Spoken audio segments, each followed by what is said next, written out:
खतरे को भांपते रहे, आगे बढ़ते रहे, लेकिन साथ में सचेत भी रहे। पानीपत का रुख करते हैं, जहां पर आरटीआई एक्टिविस्ट ने जिले की 5 तहसीलों में रजिस्ट्री की स्टाम्प पेपर्स में 12 करोड़ की चोरी होने की शिकायत सीएम विंडो पर कर दी है। स्टाम्प पेपर की गड़बड़ियों में तहसीलदारों की मिलीभगत का आरोप लगा है। 12 करोड़ की राशि में से 10 करोड़ से ज्यादा की गड़बड़ी सिर्फ पानीपत तहसील में होने का आरोप है।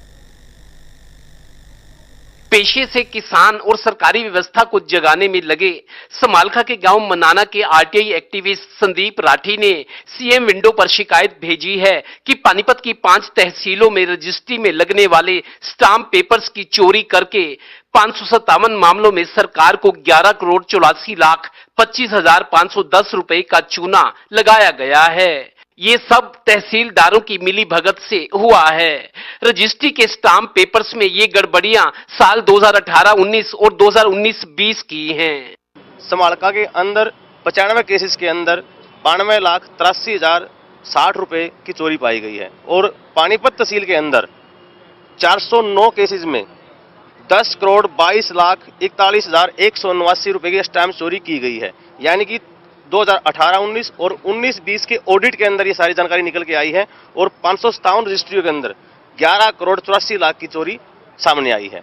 इनमें पानीपत की तहसील में 2018-19 में 10 करोड़ 22 लाख 41,189 रुपए, समालखा में इसी अवधि में 92 लाख 83,060 रुपए, मतलोडा में 43 लाख 53,819 रुपए, बापोली में 22 लाख 55,934 रुपए और इसराना की तहसील में 5 रजिस्ट्री में 2,91,508 रुपए के स्टाम्प पेपर्स कम लगाए गए। हो गए पूरे 11 करोड़ 84 लाख 25,189 रुपए।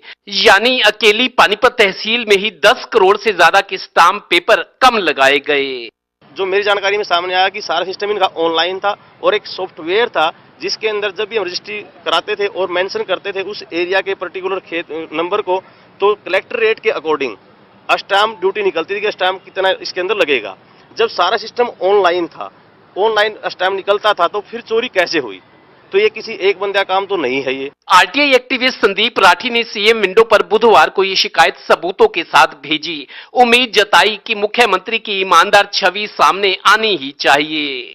हमारे मुख्यमंत्री जी ईमानदार हैं, नारा देते हैं वो, लेकिन जो सिस्टम है, सिस्टम के ऊपर तो हमारा एडमिनिस्ट्रेशन है, उन्होंने तो सिस्टम को हैंग किया हुआ है। लाइबिलिटी किसकी बनती है? लाइबिलिटी हमारा जो तहसीलदार है उसकी लाइबिलिटी बनती है। क्या उन्होंने चेक नहीं किया कि ये जो चोरी की जा रही, क्यों की जा रही, कैसे की जा रही है? वो उधर पानीपत के नायब तहसीलदार अनिल कोशी की ये सफाई और दलील है। जब कंप्यूटर में उसको फीड करते हैं, यदि कोई कम रेट से कराता है तो इसको कंप्यूटर एक्सेप्ट ही नहीं करता, तो कम रेट में करने का कोई औचित्य ही नहीं बनता, ना होती बिल्कुल कोई रजिस्ट्री, एक सिंगल भी हम कम रजिस्ट्री में उसमें नहीं करते। उनका ये कहना है कि ऑनलाइन सेवाएं तब भी थी 2018 में, लेकिन जिस सिस्टम के तहत होनी थी उस पर ध्यान नहीं दिया गया। नहीं, बिल्कुल गलत है। हमारा जो कंप्यूटर सिस्टम है वो इतना पारदर्शी है कि यदि आप कम कीमत में उसको कराना चाहेंगे तो ये उसको एक्सेप्ट ही नहीं करेगा, आगे चलेगा ही नहीं। और हाँ, सीएम विंडो पर शिकायत लगाने वाले आरटीआई एक्टिविस्ट संदीप राठी का कहना है कि सरकार को लगी 12 करोड़ की चपत पर कोई कार्रवाई नहीं होती तो वो हाई कोर्ट जाएंगे।